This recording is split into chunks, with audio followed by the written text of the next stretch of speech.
guys, c'est Naki Daily and I'm back with a new video. Alors, bienvenue au nouveau si vous venez de découvrir ma chaîne et merci aux anciens de toujours regarder mes vidéos. C'est un réel plaisir et ça me motive à faire d'autres vidéos. So,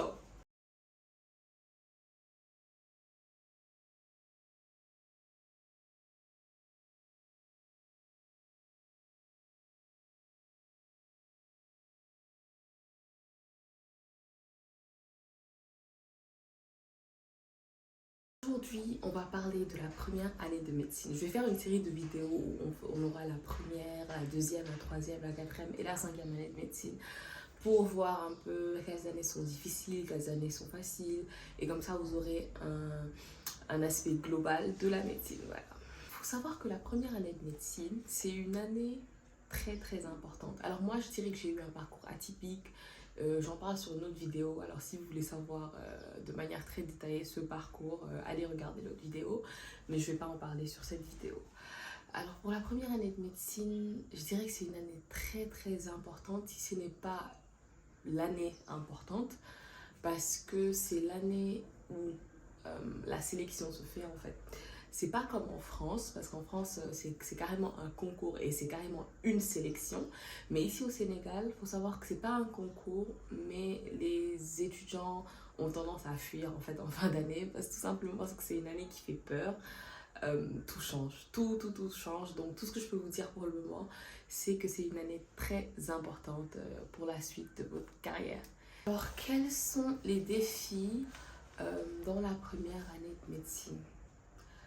Alors les défis, j'ai pris un carnet de notes parce que pour noter un peu tout parce que c'est un peu détaillé et tout. Donc pour la première année de médecine, vous allez avoir un changement de système, c'est-à-dire le système médical et le système, non, plutôt le système universitaire et le système à l'école, c'est deux systèmes diamétralement opposés.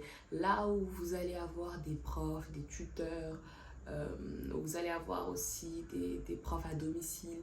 À l'université, il n'y a pas tout ça. Tu te débrouilles, non seulement ça, mais le système change. Donc, il y aura des étudiants qui vont avoir une facilité à s'adapter et d'autres auront du mal à s'adapter. Moi, je faisais partie des gens qui avaient du mal à s'adapter. En première année de médecine, j'ai vu un changement drastique alors que je faisais partie toujours des premières en terminale, en seconde, première, terminale. Je faisais toujours partie des premières de la classe.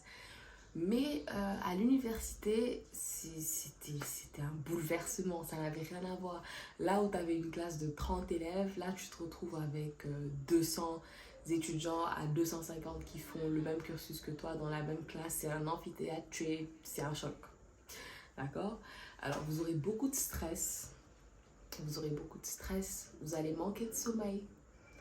Il y a aussi beaucoup de leçons. Il y aura beaucoup de leçons. On va vous charger de leçons, mais n'ayez pas peur. C'est justement, en fait, c'est pour vous faire peur, en fait. C'est pour vous faire peur qu'on vous charge énormément de leçons. Et cet effet-là va faire que beaucoup d'étudiants en plein cursus, en pleine première année, vont arrêter la médecine et aller faire autre chose parce qu'ils vont se dire qu'en fait, ils ne peuvent pas tenir le rythme bien en fait, ils peuvent pas tenir le rythme de ces études. Et effectivement, il y a des gens qui ne peuvent pas tenir ce rythme. Donc, dites-vous juste que c'est une année de passage et puis après, ça va s'alléger en deuxième année. Là, je vais vous parler du programme en soi de la première année de médecine. Alors moi, je suis à Saint-Christopher. Donc, je vais vous parler du programme que je connais évidemment à Saint-Christopher, mais c'est à peu près les mêmes matières à l'UCAD et dans les autres écoles de médecine à Dakar. Il y a maths, physique, biochimie, biophysique, biologie cellulaire, chimie, anatomie, il y a histo-embryologie, histoire et terminologie médicale, il y a anglais et informatique. Donc il y a des matières comme par exemple anglais, informatique, biochimie, biophysique, chimie.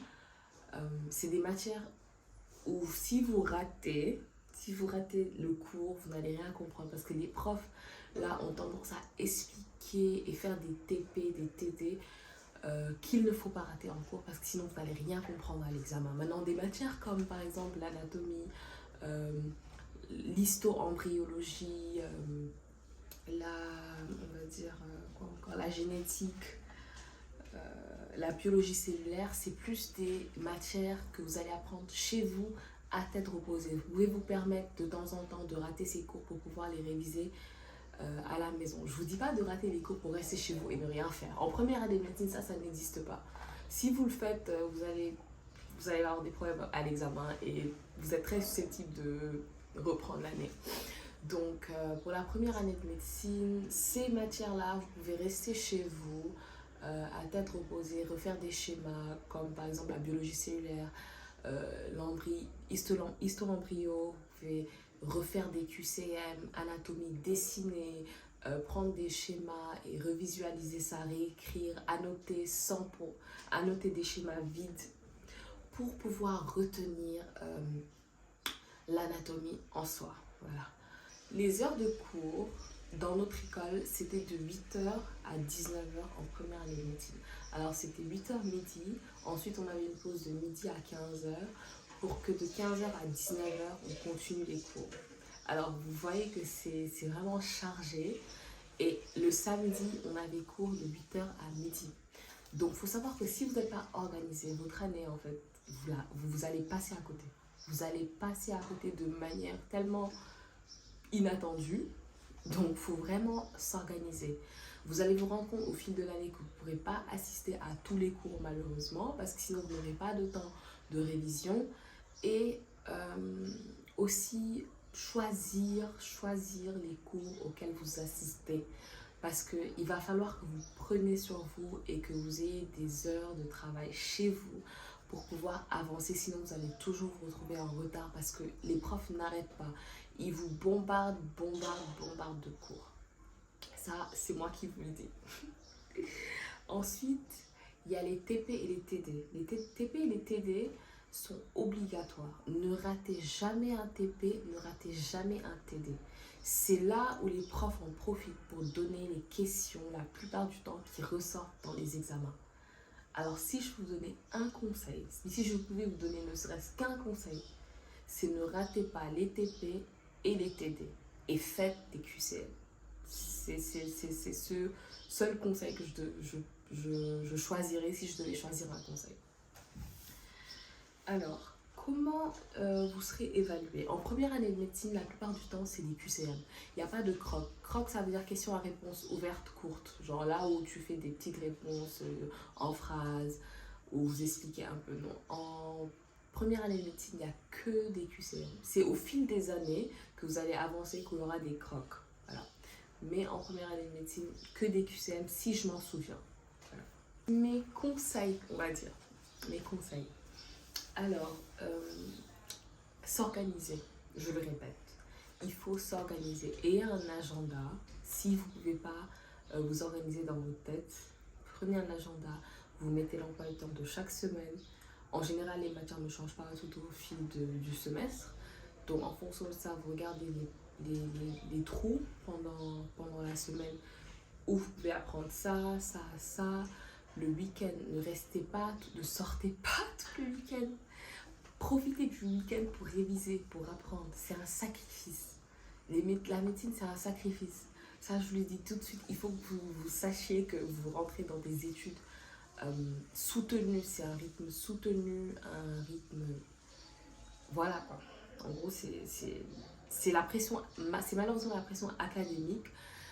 Et il va falloir l'accepter parce que tu as pris l'engagement de faire des études de médecine. Donc, c'est pour te donner un petit aperçu à quoi tu dois t'attendre si tu veux faire des études de médecine. Je sais pas pour te faire peur, ok? Donc, les matières que vous pouvez skipper, ça j'en avais déjà parlé, donc voilà. La prise de notes efficace. Prenez une note en cours. Maintenant, il faut savoir comment prendre note en cours. Je vais faire une vidéo peut-être de 2-3 minutes, comment prendre des notes efficaces en cours. Mais il faut juste savoir que essayez d'être devant en classe, d'être toujours devant, première, deuxième rangée. Si le prof n'a pas de micro, si le prof a un micro, mais peu importe, même si le prof n'a pas de micro, essayez de vous mettre devant. Et de toujours prendre note ce qu'il dit et ce qui n'est pas dans le cours. C'est-à-dire il va mettre une rétroprojection et mettre le cours. Mais c'est pas la peine de réécrire tout le cours parce que le cours, tu l'auras chez toi. Mais prends note quand le prof dit des trucs qu'il n'a pas dit dans le cours. C'est ça une prise de notes efficace. Comment gérer son stress? Ton stress, tu ne le gères pas pendant tes cours. Ton stress, tu le gères en dehors de tes cours. En quoi faisant? En essayant de manger le plus sainement possible parce que malheureusement, quand tu manges mal, ça se répercute sur ton physique, sur ton mental, sur ton bien-être. Et tout ça, non en fait. Essaie d'avoir une activité en dehors de tes études de médecine pour pouvoir faire la part des choses et te détendre de temps en temps. Faire du sport, même si c'est de la marche, faire du sport. Le sport, quand tu le fais, tu sécrètes une hormone qui s'appelle l'endorphine. L'endorphine, c'est l'hormone du bonheur, de la joie. Donc si aujourd'hui tu veux te détendre après tes cours, essaie de faire ne serait-ce que 20 à 30 minutes de sport et dis pas que tu n'as pas le temps. Dis on est au 21e siècle, vous êtes sur vos portables quand vous descendez. Les 30 minutes là qu'on passe sur nos portables, on peut faire 30 minutes de sport avec. Donc essayez de vous concentrer et faire la part des choses. Dernier conseil, les distractions. Quand il s'agit de bosser, mettez votre portable à côté. Je ne suis pas arrivée en 8e année de médecine en ayant mon portable de gauche à droite tout le temps. Non. J'ai eu des années où je rattrapais, j'ai eu des années où je ne rattrapais pas. Mais quand il s'agissait de travailler, je coupais tous mes réseaux sociaux et je bossais. Et ensuite, je reprenais mon portable. Donc, faites la part des choses si vous voulez réussir en médecine. Voilà, alors c'était tout pour cette vidéo. Alors j'espère que je vous ai aidé en vous donnant ces conseils. En tout cas, c'est ce que je sais et c'est ce que je peux vous donner comme conseil de mon parcours. Et on se dit à la prochaine pour une autre vidéo. N'oubliez pas d'aimer, de partager cette vidéo. Si vous avez d'autres questions, écrivez-les en commentaire et j'essaierai de répondre. Merci, à la prochaine. Bye.